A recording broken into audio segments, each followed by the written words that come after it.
tayo ng pupunta tayo ng Matina Crossing dun sa may Balosong Bridge para tingnan natin yung yung hitsura ng aftermath or yung resulta ng baha or malawakang or malaking baha na nagaganap kaninang alas 8, alas 9, alas 10 ng gabi, January 4, 2025. So sakay tayo ngayon ng uso-uso na jeep mula dito sa Rojas Avenue. Tapos para naman masulit yung biyahe natin, sasabay ko na kayo sa ating trip. So para na rin kayong nag-commute sa madaling araw. So lang to, kumbaga opportunity natin to para maipakita natin ang hitsura ng Davao City during madaling araw, no, or midnight. So bang meron tayo dito na ma-observe? Safe nga ba kumusta nga ba or ano nga ba hitsura ng Davao City kapag madaling araw? Anong hitsura ng mga pangunahing lansangan ng Davao City during midnight hanggang madaling araw? Madilim ba? Marami pa bang tao? Nakakatakot ba? O safe? Ano sa tingin nyo? So yun lang ang yung aabangan sa ating vlog na to. So wala tayong cuts dito no? Dire-diretso lang natin na ito turn on yung camera roll, ganoon hanggang sa makababa tayo sa may Balosong Drive, Matina, Davao City, Barangay Matina, Talomo District, Davao City.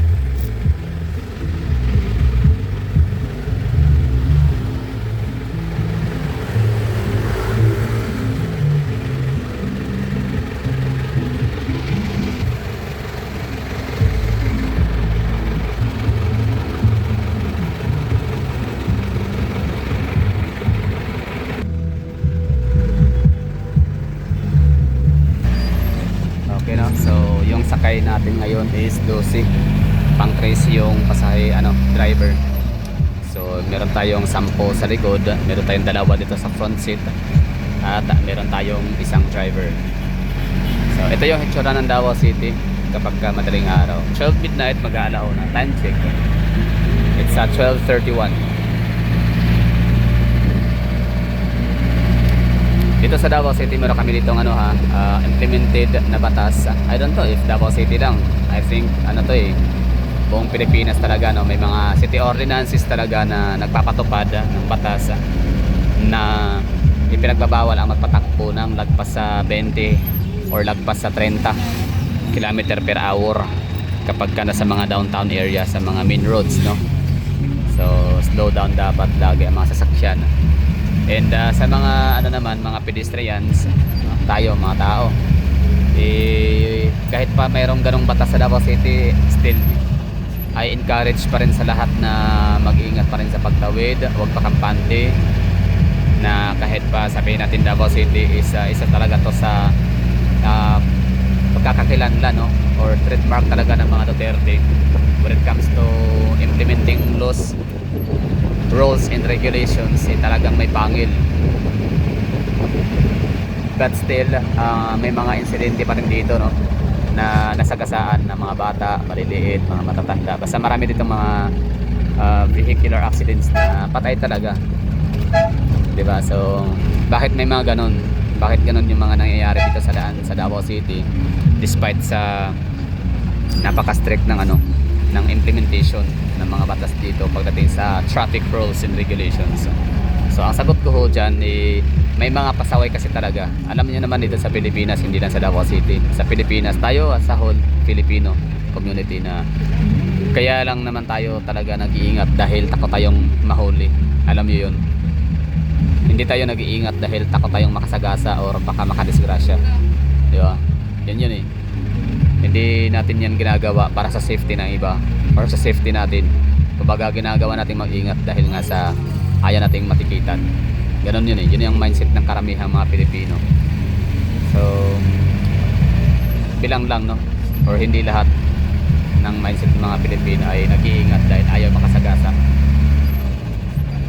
Well, it makes sense kasi yan naman talagang purpose ng batas, diba? Kaya siya ginagawa, kaya siya pinapatupad.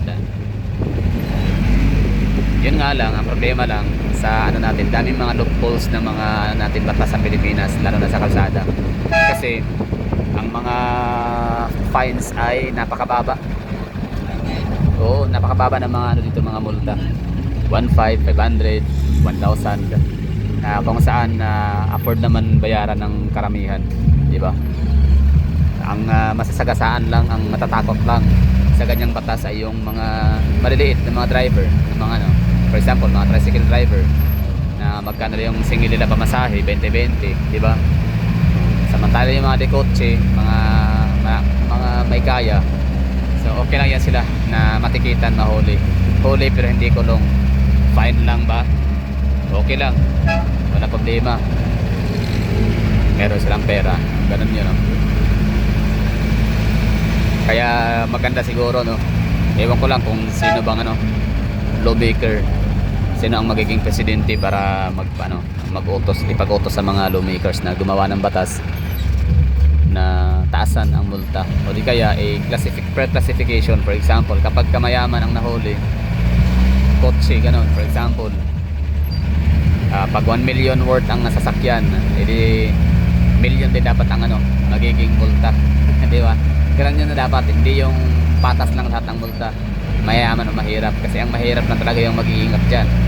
Kaya may mga nasasagasaan pa din, kasi nga napakaliit, napakasisiw lang ng ano, parusa, ng multa at kaparusahan, afford ng lahat, karamihan. So ibig sabihin yan, kayo na mga nanonood sa akin, nakikinig, I encourage you na mag-ingat pa rin talaga lagi every time na tumatawid kayo dito sa Davao City, kasi ang daming mga nasagasaan na dito. Hindi man ganun kasing dami compare sa ibang mga malalaking syudad sa Pilipinas. Hindi ko na lang babanggitin, kasi kahit patotoo, alam naman natin na mababad hurt, na truth hurts nga, ika nga, di ba? So hindi ko lang babanggitin, no, kung i-compare ho, na talagang nakalungkot, halos araw-araw na lang may mga namamatay na sasagasaan. So dito sa Davao City, hindi naman talaga araw-araw, pero mayroon mga ilan-ilan.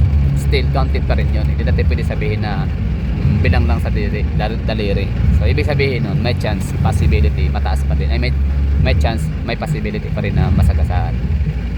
Kaya ingat lang talaga, hindi pa kumpiyansa. Kahit nga sa sa crossing, kahit sa mga pedestrian, nasa pedestrian lane ka na, kahit nasa crossing ka na, crosswalks na, kahit pa naka red sign na, marami pa rin tayong mga nakikita at nababasang mga balita na nasagasaan, di ba? Kahit naka-stop yung yung sign, traffic lights or traffic sign, kasi yun pala nasiraan or naputulan ng brake.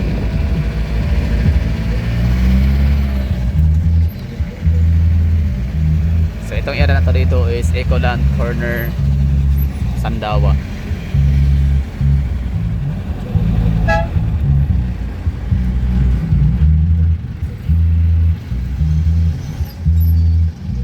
So ito yung tsura ng Davao City. Kita nyo na ba sa mga hindi pa napuntang Davao City, or yung napunta na ng Davao City pero sa sobrang laki nga, lawak ng Davao City, hindi kayang ikutin, no? Kunyari magsistay kayo ng 1 week dito sa Davao, parang kulang yun, no, para ikutin ang buong syudad, para makita yung mga kali namin dito, lalo na kapag kagabi, di ba? So iba yung hitsura ng Davao City sa araw at iba rin sa gabi. Isa sa to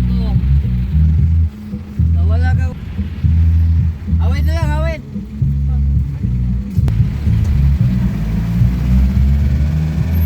Timpo Boulevard, itong ating binabaybay. Pagkalagpas mo dun sa tulay na dinaanan natin nitong ilang minuto na nakalipas, Timpo Boulevard, at doon na tatapos yung Quezon Boulevard.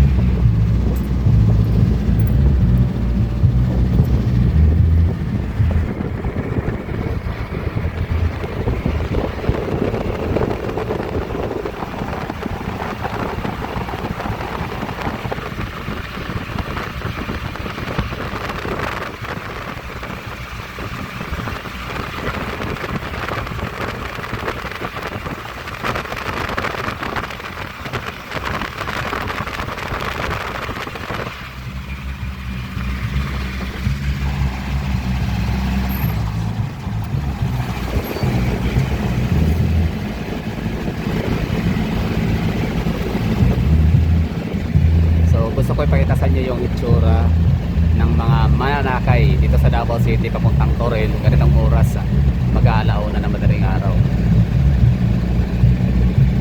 So ano sila, kalmado lang, relax.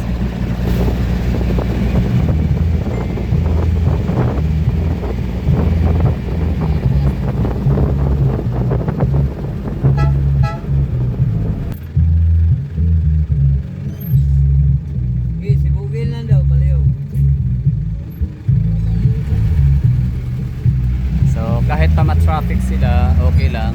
Kahit pa mabagal ang takbo ng jeep, kahit pa malayo ang Barangay Toril, Toril District, Davao City, ay okay lang, no? Kasi meron naman silang cellphone lahat. Kita nyo, nakatutok sila lahat sa cellphone. Sa bandang Maynila, may mga area talaga na, I mean, pansin ko lang, no, kapag ako'y nagko-commute sa jeep, although madalang lang, no, paminsan-minsan lang, talagang kapag nagsi-cellphone din naman, oo. Pero kapag hihinto yung jeep kasi mayroong pipick upin or may ida-drop, yung ano, yung mga naka-cellphone, tigil yung mga yan, tapos yan, Direct ka, ma'am. alert sila. Yung iba, itatago nila yung cellphone sa bag, tapos pag nakalarga na yan, labas ulit ang cellphone. Pero dito sa Davao, wala, masyadong careless ang mga tao dito. Ibig sabihin, ano lang, ano ba, kumpiyansa.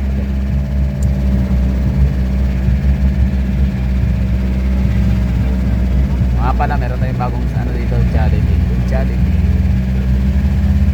Grabe, pwede sa Jollibee makapag ano, no? Pakayo ng mga branches.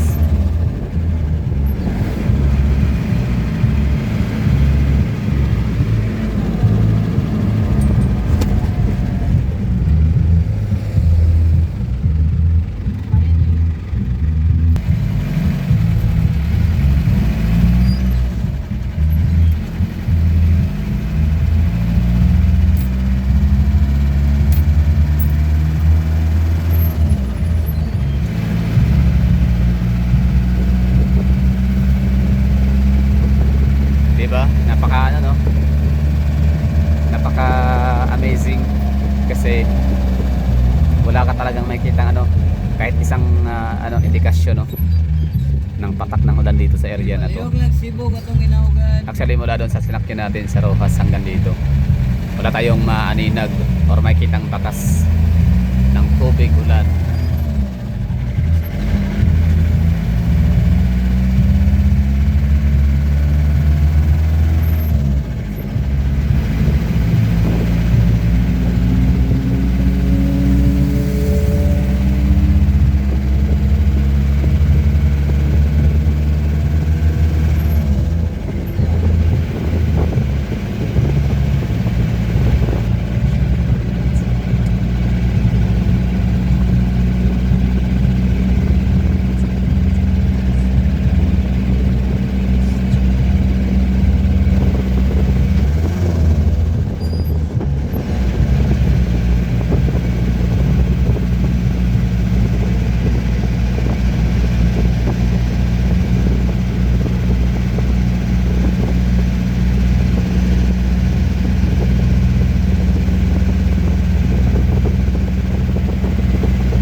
approaching Rotonda, MacArthur Highway corner, Timpo Boulevard.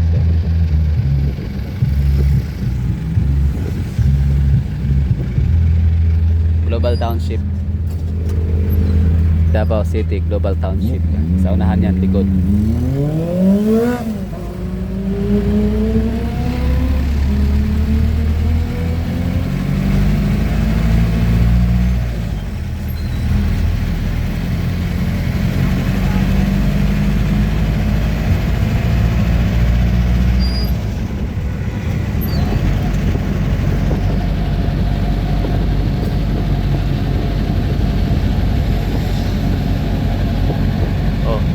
Bakit parang traffic?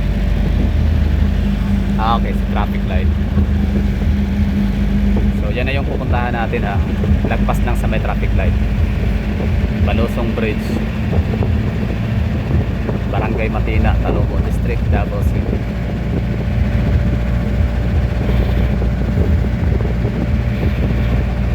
Alin ba ang mas ano? Kasi pinakamalaking barangay sa Davao City, mga taga Davao ha. I'm calling out mga Davaoenos dyan.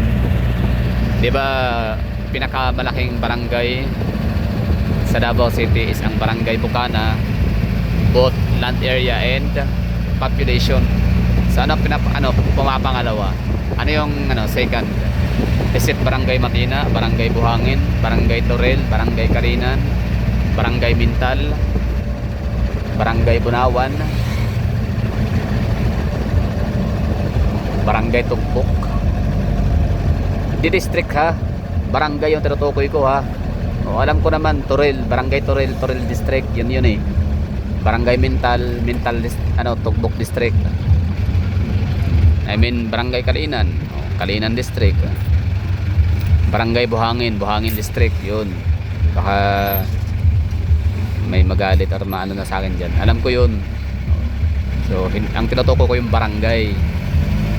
Kasi distrito consist of barangays, di ba? Pag sinabing barangay, barangay lang talaga yan. So ano kaya ang pinakamalaki na barangay? Next to Barangay Bukana, is it Matina, Barangay Matina, Barangay Toril, Barangay Kalinan, Barangay Buhangin, Barangay Maa? Please let me know in the comment box. Kasi ang Barangay Matina, sakop niya mula doon sa may SIR, diba? Phase 1, phase 2, phase 3. Gravahan, that's Matina pa rin. Wait lang, paano naging oo nga pala, Matina. Tapos yun, MacArthur Highway, Una Subdivision, Davao Global Township, Shrine Hills, hanggang dito JSIS, Fatima, Matina Aplaya. Ito, Crossing Matina, Balosong Drive, Matina, di ba? So, malawak, malaki ang Matina. Pero maaaring mas malaki yung Toril, no? Hindi ko alam. Barangay Toril, parang maliit na yata Barangay Toril, no? Kasi napapaligiran na siya ng mga barangay, barangay.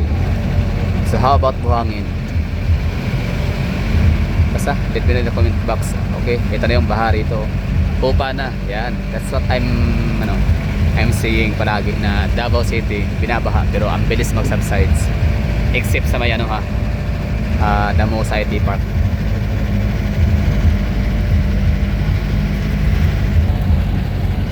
Para na ako, kuya. Para.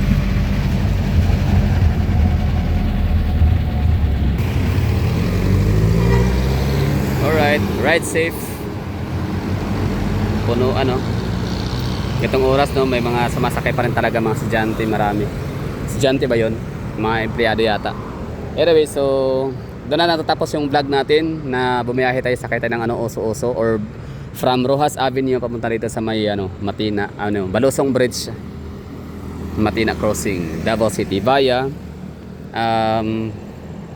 Quimpo Boulevard, sakay lowland tayo ng Oso-Oso, bound for Toril. Okay, bye bye. So next natin gagawin dito ngayon is titinalan natin yung hitsura ganap dito sa aftermath ba, kung ano hitsura ng binaha kanina, na hindi talaga siya passable.